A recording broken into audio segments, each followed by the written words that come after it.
Oo naman eh.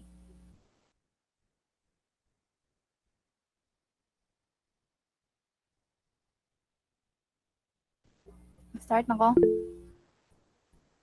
Okay, go. And so, good afternoon everyone. So, nanato din sa chapter 13. So, the nature of services. So, I think we already know what a service is, di ba? Kay murag nabalik-balik na ginato na siya og kanang kanang discuss. So, service define lang nato, it is any act of performance can, one party can offer to another that is essentially intangible and that does not result in the ownership of anything. So, service, natin laylay nga service. So, next slide, please.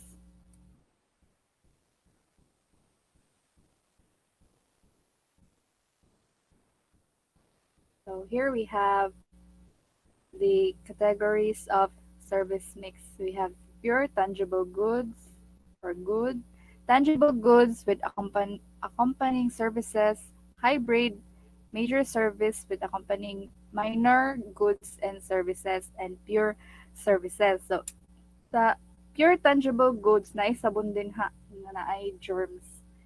So, mao ni siya ang example sa pure tangible goods nga magunitan ra.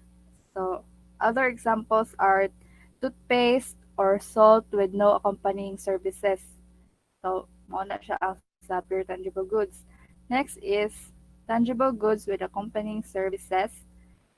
So, ang example din is car because murag kanang magunitan man ato ang sakyanan so mohatag pud siya og service sa ato nga magamit nato siya maghatod-hatod sa atoa or mag sakay-sakay ta ay mohatag siya og kanang comfortable nga kanang murag ako comfortable nga feeling ining mag-travel kaysa sa kuan mag-commute.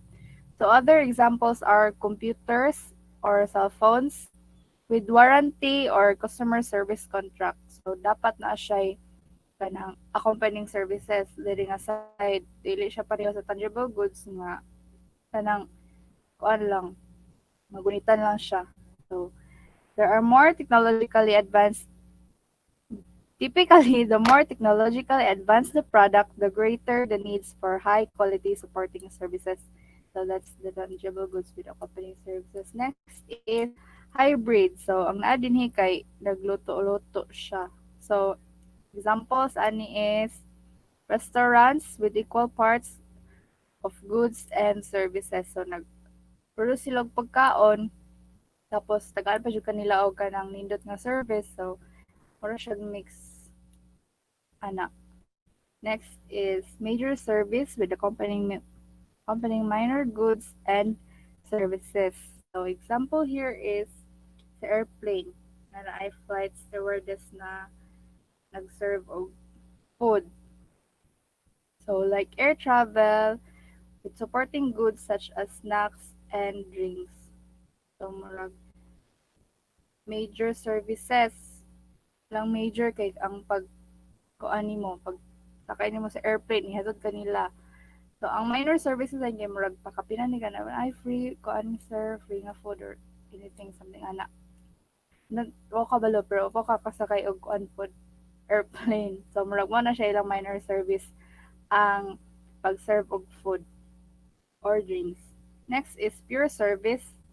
So this is primarily an intangible service such as kani pag-massage and others like babysitting or psychotherapy treatment mga kana. Pure service eh. Hilot-hilot naman ka. Wala man kay kuhaon sa iya. So, hilot-hilot man ka. So, that's pure service. Unlike sa tangible, na kay magunitan, na kay magunitan. Ang dinhi, sila yung magunit sa imo sa pure service. So, next is, next slide please.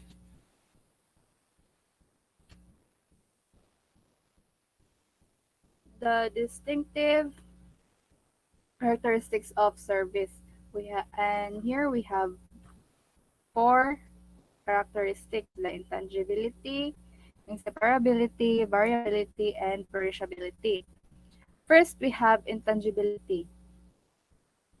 So these are services cannot be seen, tasted, felt, heard, or smelled before they are bought. So when thinking about the characteristics of services, ang una dyan na to una-unaan is intangibility. Okay, what is the difference between goods and services? Ma'am, services are tangible. Goods are tangible, tapos intangible din ang services. So, murag mo gyud atong una-unaan or ma-answer.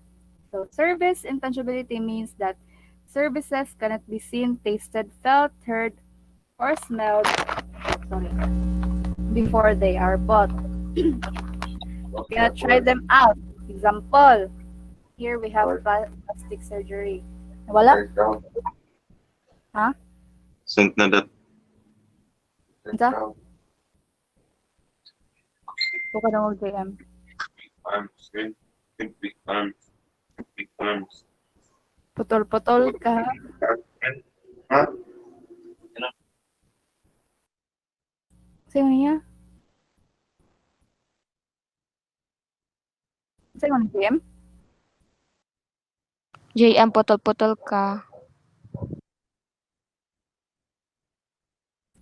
Di padayon na to sa... Maduong ay... Okay na to ganina? Wala ko naputol. Wala. Ito na sa tangibility. Okay, padayon. So, example, sa plastic surgery. So, we cannot say na, Doc, pwede testingan? So, murag, dili gid siya pwede nga magpa-testing lang ka og pa-plastic surgery. So, unlike sa tangible, like perfume, so, yes, pwede gid siya nga testingan. Pero sa surgery, dili siya pwede testingan because you can only see the result when it's already performed. So, dili pud siya nimo pwede mabawi. Like, kung man nimo surgery, doc, pwede ibalik na. So, murag ingana. Then, inseparability. So, produced and consumed simultaneously. So, this means that services are produced and consumed at the same time. So, this also entails the services cannot be separated from their providers. So, contrary to services, physical goods are produced, then stored, later sold, and even later consumed. Pero sa wait lang. Pero sa services are first sold, then produced and consumed at exactly the same time. So just like magpaalot ka, ganito rin ay mga lutay. So the mga lutay and the alot should work and be done at the same time. So even though nagbayad na ka sa counter, pero without the mga alutay, wala dya po'y alot mahitabo. So dapat dungan yun sila para ma-produce ang imuhang gipalit or imong gibayran. Next is variability. Okay. So here, variability are the services. States that services depends on who provides them, when and where, and to whom. So services are highly variable. So meaning lahi-lahi. So variability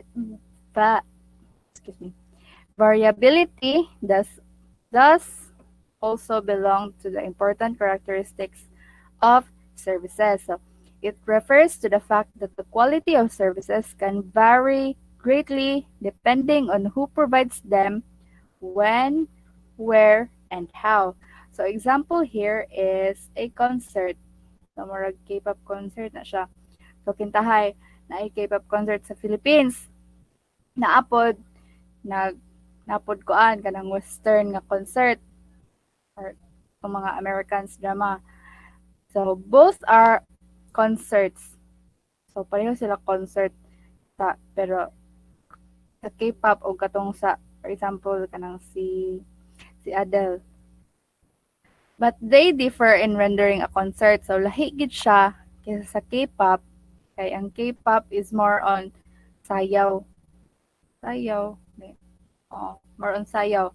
May sa pika si Adele is more on hugot kay kanang ang iyahang mga kanta is kanang dulot kay sa heart. So kung ma-compare nimo siya lahi gid siya ang katong sa K-pop mga concert og sa kaning sa concert ni Adele. So lahi pa gid ilahang language. Tapos sama to. So the experience also is different. Lahi ang imong ma-experience dito sa K-pop, lahi pa imong ma-experience dito kang Adele. Kay ma-experience mo ka sa K-pop kay excited kay ka, lingaw kay ka, then dito pagabot kang Adele kay murag relate kay ko, murag ana, murag pag uli din nimo kay murag kanang murag na, nakapagawas pa sa imong gibati dito sa concert ni Adele. So mo to siya. So next is perishability. So perishability means that services can't be stored for later sale or use. So in other words, services cannot be inventoried. So this is one of the most significant characteristics of services. Since it may have a major impact on financial results, so example here is transportation services. So, naadin na siya sa train station, naglakag-lakag na siya sa iyahang train kaya marag nabiyaan siya, marag mo na yung show. So in transportation services, the value existed only at the particular point. The value existed only at the particular point and disappeared when the passenger did not come or na-late siya, balag ma-late siya. Balag abot siya, pero na-late siya, yan nilarga na. So, di na niya pwede mabalik kay dili na pwede mo atras ang train kay marag naglarga na siya. So, if wala na naapas, meaning wala na jud. So, dili na lang lakgon. So, ayun na naglak ka. So, kay nara na sa madagma ka or kapuyon nakahangakon ka. So, makakuan pa mo ang life. So, mao to siya, perishability. So, that's all for my report in nature of services. Thank you.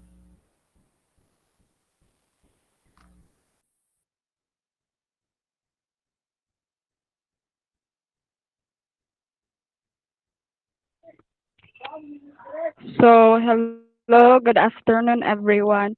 So, my report is all about the new service reality. So, giingon naman ni Avi kaganina ang meaning sa service. It is a act of, ito, act of, mhm, the act of serving. So, mo na to ang service. So, ang diri is, new lang yun siya. So, new service realities, it is an indicator of the shifting relationship between customer and service providers. So, shifting customer relationship.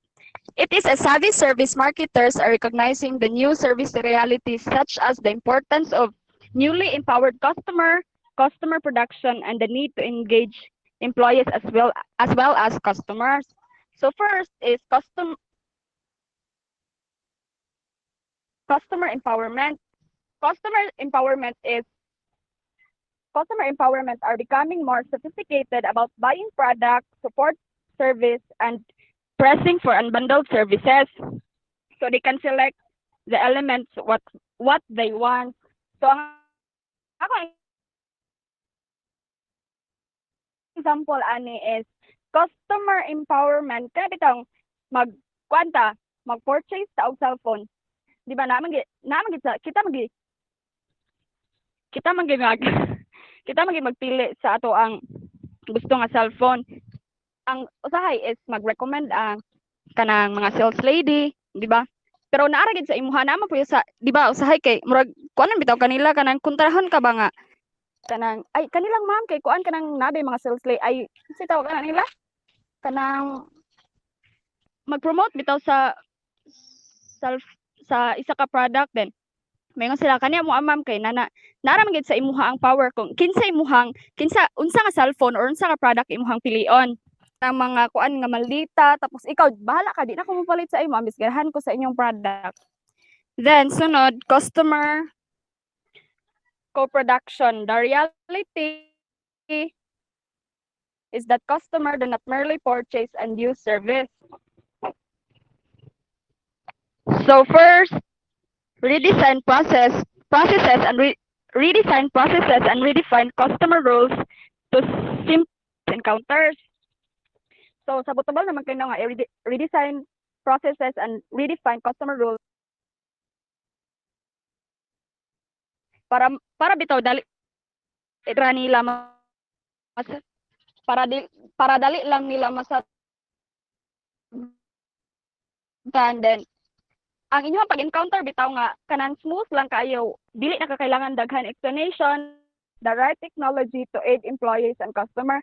So dapat magkuan mo og kanang accessible bitaw nga technology. Okay lang siguro Facebook kay halos naman tanan karon magamit pero siguro kung Gmail or Twitter dili di tanan na ay kuan kung didto ka mag-promote sa imong kuan, so gamay lang gid ang makakuan sa imong product. Then third, create high performance customer by masabtan jud nila tapos ma-motivate mo sila to purchase your product. Then fourth, encourage customer citizenship so customer will help customer. So para na magpalit na tag cellphone tapos nabi tao di ba nga kana bitang murag bag-o pa nakapalit og cellphone, then ikaw po pareha mo product di ba, pareha mo og cellphone tapos siya kay murag bag-o pud bitaw nga kani akong ganahan kay nakapalit akong silingan tapos ikaw tabangan na lang pod nimo makuan bita makatabang na pug ka sa ikaw nga makatabang na pug ka sa katong bag-o nagpalit. So dira na makuan ang customer citizenship. Then satisfying employees as well as customer. So first, pamper your customer. So i-treat gid mo og tarong imuhang customer kay nabe customer nga ubos kay pasensya. Pareha tong katong example katong Adtumig Albertos kami tulo ni may anog ni Wilin. Nga wa gid may gitarong. Wa jud may gitarong og atiman gipang simagsimagan rami dugay kay minaghulat sa among kabalo man nga pinakaubos sa ito nga presyo pero dapat tarungan po rin kami yung treat kay gabayad po diya mi.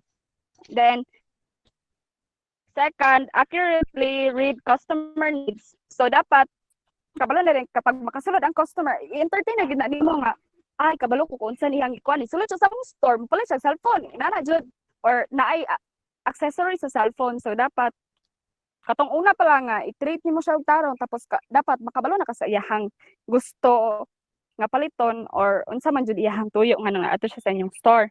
Then develop a personal relationship with customer. So kaning pag-develop sa kuan dili gid bitaw nimo ipa-feel sa imong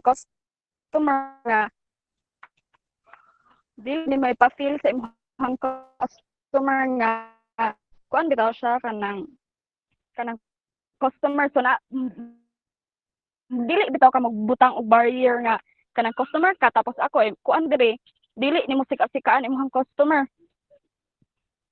Dapat magkuan ka nga murag na bitaw mong kaila na daan. Then last, deliver quality service to solve customer problem. Na may uban nga mobalik kay na ay defect ang isa ka example ng cellphone ay defect ang cellphone. So dapat kuan dali ra pud kung unsa inyo tong ma-entertain tapos dali lang sa ninyo ma-solve ang problem nga ginakuan sa customer. Then mo lang tutahan sa new service reality. Thank you. Okay, next is achieving excellence in service marketing. How can we achieve excellence in service marketing? So marketing excellence with services requires excellence in 3 areas. So unsa man nga mga areas? These are external marketing, internal marketing, and interactive marketing.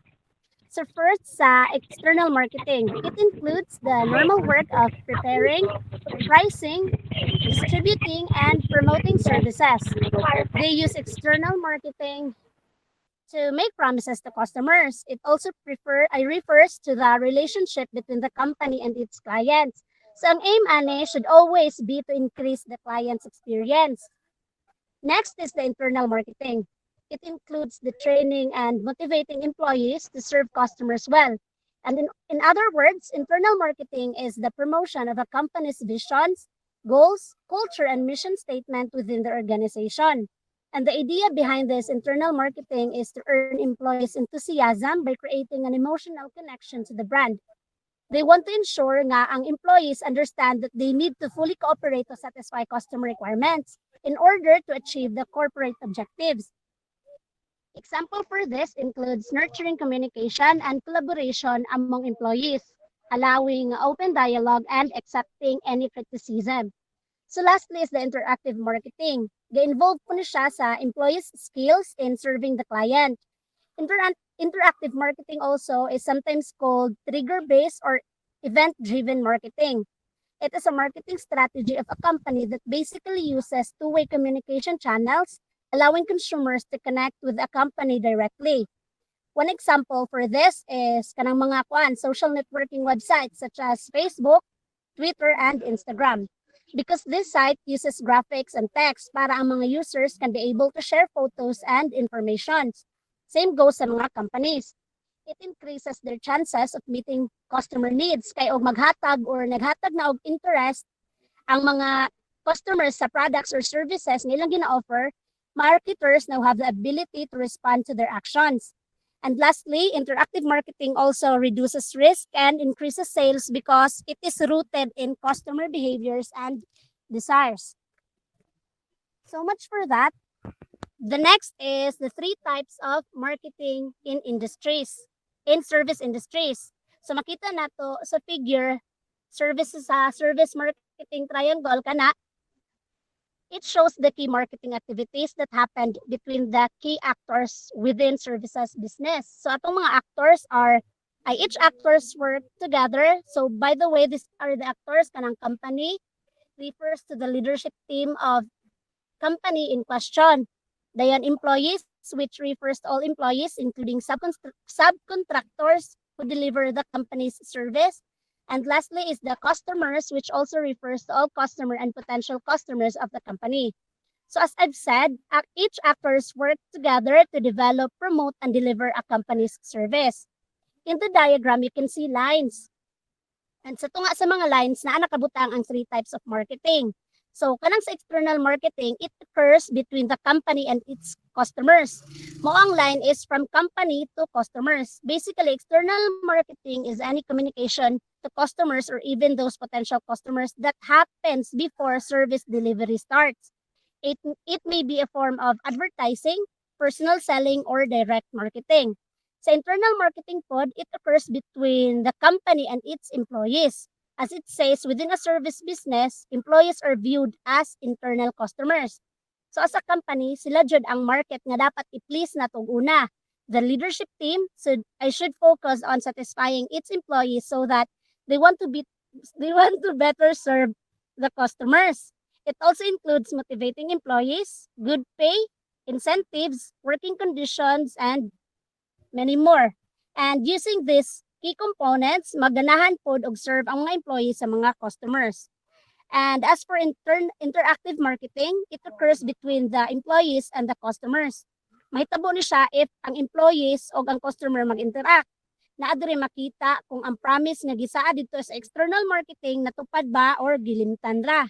And each significant interaction nga mahitabo between employees and customer is known as service encounter. Nganong importante man ang interactive marketing? Kay diri magud nato ma-establish kung short term ra ba o pang long term iyang pag-satisfy sa imuha. Kay di ba syempre og kita customers unya ma-satisfy na ta sa service na ilang gihatag or na-receive nato bisan in the short term pa lang, then para sa ato we are more likely to be satisfied over the longer term. So next is the best practices of top service companies. Next.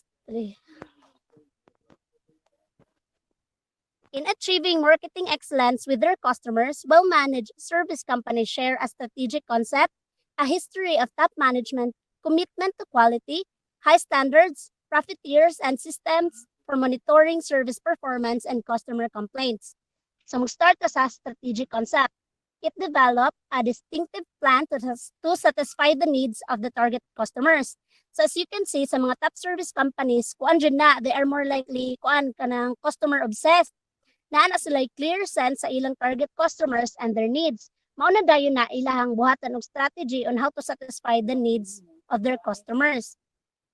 Next is top management commitment. The management should not only care about the financial performance but review the service performance as well. Example, ang Disney. It has a thorough commitment to service quality. Ang ilang management look monthly not only sa ilang financial performance but also sa service performance. Nabito gid ilang commitment per May mapa sa employees, customers o sa tanan na ilang commitment sa tanan. Then next is high standards. High standards. Service companies must set appropriately high standards to fulfill the demands. The best service providers set high quality standards just like sa Citibank or sa kanang mga basta kada bitong mga call center na mag-set sila high standard nga ga-aim sila to answer the phone calls within 10 seconds and customer letters within 2 days. Mao na dapat nga ang standard nila ma-set appropriately high. Next is profiteers. Companies should differentiate between the high profit and low profit customers and deliver services in a way which satisfy both the tiers nga.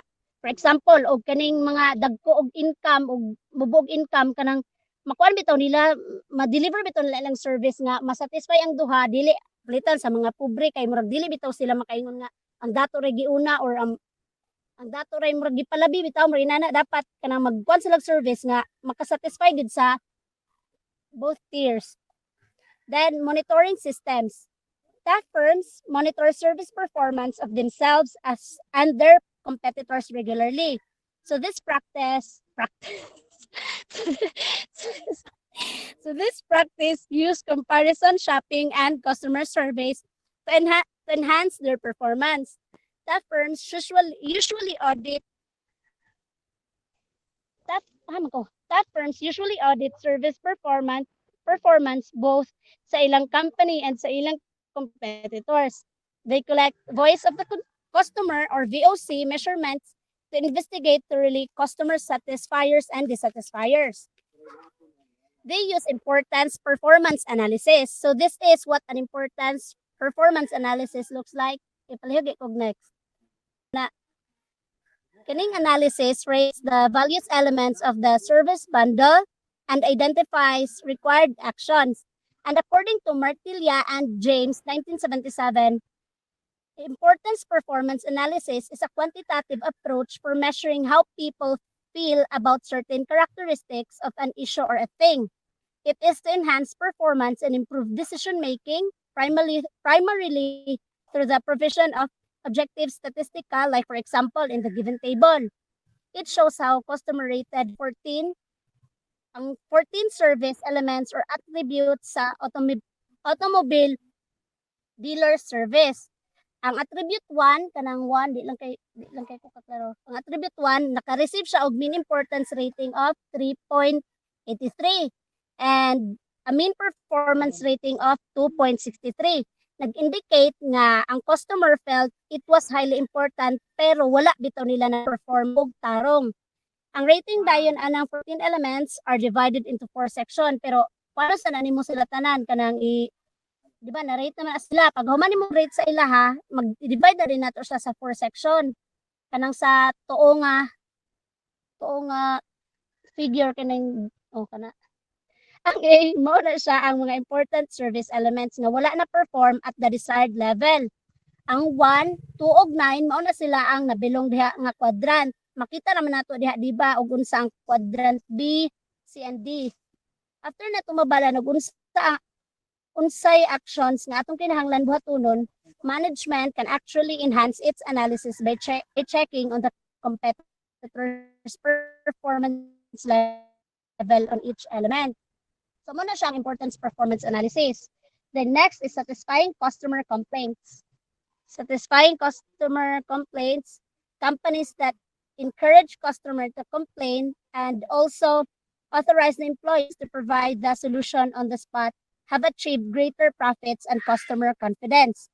Kay di ba og makabalo man gud ta unsay problema sa atong mga customers about sa atong product or sa atong services, more likely dali na lang dayon mag-adjust ang mga employees or kita mismo nga sa angay nga buhaton or improve. Mo na siya ang satisfying customer complaints. Number 7 dayon is innovation with services. Where companies should come up with creative and innovative service offerings to attract customers. Kay the more bitaw nga bago atong product sa ilang pananaw, the more akit bitaw rin natong dali atong mga customer na mopalit sa atong product or lagi mopalit sa atong product. So, mo na siya. Diha ra taman mag-report. Salamat. Hello, madunggan ko.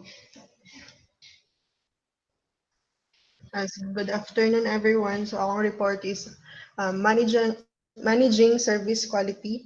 So, service quality management. Ay, isa. Palihog ko next, JM. So, service quality management encompasses a variety of procedures to assess the quality of service according to customers' expectation. And by measuring the size of the gap between expectations and reality, companies are delivered with actionable insights. So quality management is simplified is assessing the quality of the service, measuring the gap kung unsa ilang kinahanglan ni improve or ay unsa ilang kinahanglan ni improve sa ilang service. Okay, next ko JM. So naatay 7 tips for improving service, which is the quality management. Encourage agent feedback. Have agents listen to their calls. Agents or pwede na to siya ibutang as customers. Send post-contact surveys after every interactions. Establish clear KPIs. KPIs or key performance indicator. KPI means mo ni siya ang critical key indicators of progress towards intended results. Then evaluate regularly, give all agents clear and consistent standards, and take a team approach to eliminate bias. Okay, next ko JM. Wala kay dira akong explanation manggod. So diri ta nga part most challenging part in managing a service quality is communication with customers. So mo siya ang pinaka-challenging nga part sa usa ka business since ang gabuhi sa negosyo jud kay ang customers. So natin mga right way to communicate sa atong customers, which is first wala siya nabutang sa PowerPoint, wala na ako siya na-appeal. So build a relationship, take the time to be professional and personable with your customers. Second, listen to the customers. Active listening is a skill like any other and you need to practice it. So murag sayon ra siya ay sabotable siya nga kanang before ay para maka-build kag tarong nga communication sa imong customers. Kinahanglan ka mag-listen pod sa sa ilahang unsa ilang gusto or unsa ilang gusto. So third is develop customer service standards. And 5, resolve disputes quickly. So, akong topic is managing product support service. No less important than service industries are product-based industries that must provide a service bundle. Manufacturers of equipment, such as small appliances, office machines, tractors, mainframes, airplanes, all of these must provide product support services. So one good marketing strategy for your business is to put up a product support for your customers. Kabalo magita, di ba nga, customer interaction is needed in meeting and promoting sales. So kabalo kita, unsa ni ka-importante para sa negosyo. And so sa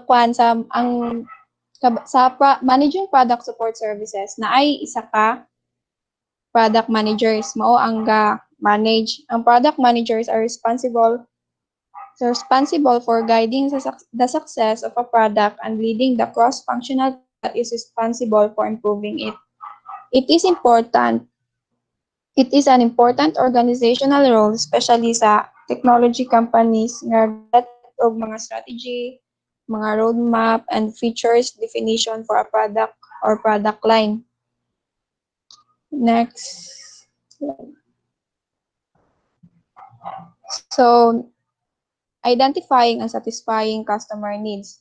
Traditionally, naay tulo ka specific nga gina-worry ang mga customer. First is ga-worry sila sa reliability and failure frequency sa kabutang. Failure frequency is kana bitaw gakuan sila kung pareha ng example naa sila ay masyang harvest sa unsay tawag ali ana nasa pang harvest lugar sa humay nagkuan bitaw sila kung hala kani nga year naguba na po niya next sige na po kaguba so makadugang siya sa cost sa katong nagpalit sa customer. Next is they worry about downtime. Ang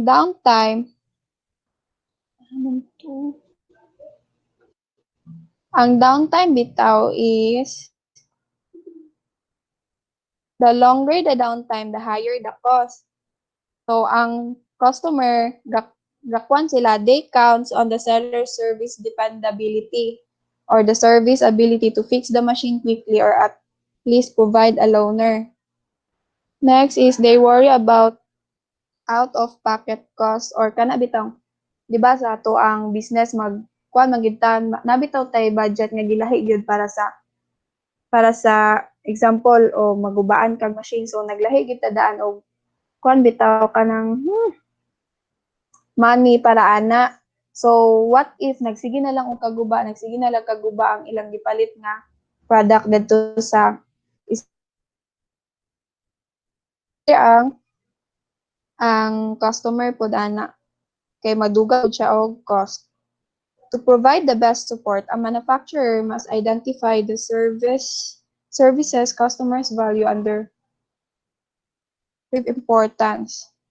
A buyer takes all these factors into consideration and tries to estimate the life cycle cost, which the product's purchase cost plus the discounted cost of maintenance and repair less the discounted salvage value. Ang life cycle cost, or also known as whole life costing, is the process of estimating how much money you will spend. Wala din ni nako gibutan sa slide. How much money you will spend on an asset over the course of its useful life. Whole life costing covers an asset's cost from the time you purchase it to the time you get rid of it. So, example, think of a car. Diba, ang car's price tag is part of car's overall life cycle cost. So, kinahanglan po nimo i-consider ang expenses for car insurance, interest, gas, oil changes, o other necessary maintenance to keep the car running. Nga wala nimo giplanuhan for this additional cost can set you back. So, to provide the best support, a manufacturer must identify the services customers value most and their relative importance. For expensive equipment, manufacturers offer facilitating services such as installation, staff training, repair services, and financing. They may also add value augmenting services that extend beyond the functioning and performance of the product itself. So service augmentation describes those parts of the service offering that the customer is aware of and responds to but are not part of the core. Examples are communication, reputation, and aspects of distribution, such as accessibility, service quality, and the physical environment. Next is post-sale strategy. So post-sale strategy is to understand each and every customer properly. This can be defined as the practice which comes into effect once product is sold. Customer always seeks assistance to get the best results out of it. So a manufacturer can charge for product support services in different ways. Before pa din sa post-sale, manufacturer can offer and charge for product support services in different ways. One specialty organic chemical company provides an a standard offering plus a basic level of services. If ang customer gusto siya additional nga service, so kinahanglan po siya magbayad og extra or mag-increase siya sa ihang annual purchases to a higher level, in which case ang additional na dahil nga iyang nga services nga iyang gusto kay ma-appeal na.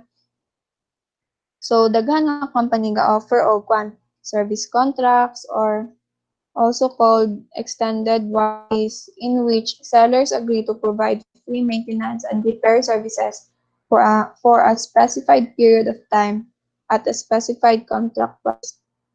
So motto post-sale service strategy na dayon. Ang post-sale strategy, basically any post-sale strategy is to understand each and every customer properly. We can say that this is one process which can bind your customer to you for a long time. But if kani gina-practice nato unprofessionally, so obviously mawad-an kita customer permanently. This can be defined as the practice which comes into effect once ang product is sold. Customers always seek assistance to get the best out results of the product he invested in. So next slide. Customer service evolution. Customer service evolved from the early days of rotary phones and call centers, when the phone was the only communication channel, to the omni-channel world of today. Consumers can contact support via phone, so pwede na pwede na sila kung nabitaw sila sa product na ilang gipalit or investan kay pwede na sila makapangutana via phone, manawag, live chat, or messenger, mga ingana. Wait, sana ko example. Sa una, di ba, kay wala pa may technology. So, mas sa una. Ang technology sa una, kay the evolution of customer service ni sa una, technology makes experience worse. So, sa future daw kuno, ang technology daw makes experience sa customers better. Sa una po, kay lang. Like limited time na bitaw available ang from 9 to 5 lang. So, karon pwede na 24/7. O, customers repeats information on every channel sa una. While karon pwede na makabalo bisag asa nga channel ang customer, pwede na siya pangita og information bisag unsa nga channel ang gamiton. Manufacturers usually start by running their own parts and service departments. They want to stay close to the equipment and know its problems. They also find it expensive and time-consuming. So, dari po sa nakita ninyo sa slide, makuan siya nga sa kana bitang pag magkuan ka, una di ba mag-start kag imong own business. So, sole proprietorship, gusto sila nga close to the equipment and know its problems. So, they find it also expensive and time-consuming. Mag-train pa sila og mga tao, mag-hire mga tao, yan, dugang po siya sa cost, di ba? So, they can make good money from parts and services if they are the only supplier and can charge a premium price. In fact, many equipment manufacturers equipment law and compensate by charging high prices for parts and services. Last but not the least, sa chapter 13 is the customer service imperative. Customer service choice are increasing rapidly, however, independent of service contracts. Services dominate the world's established economies and are becoming increasingly important in developing economies, including those of China, example China and India. Yet, most companies, national governments, and universities do not put much energy into service research, innovation, or education. These ironic of facts has led us, along with others, to promote a focus on service research and service innovation across companies and institutions. So, mo na yung ginatawag na service imperative. That's all for the chapter 13.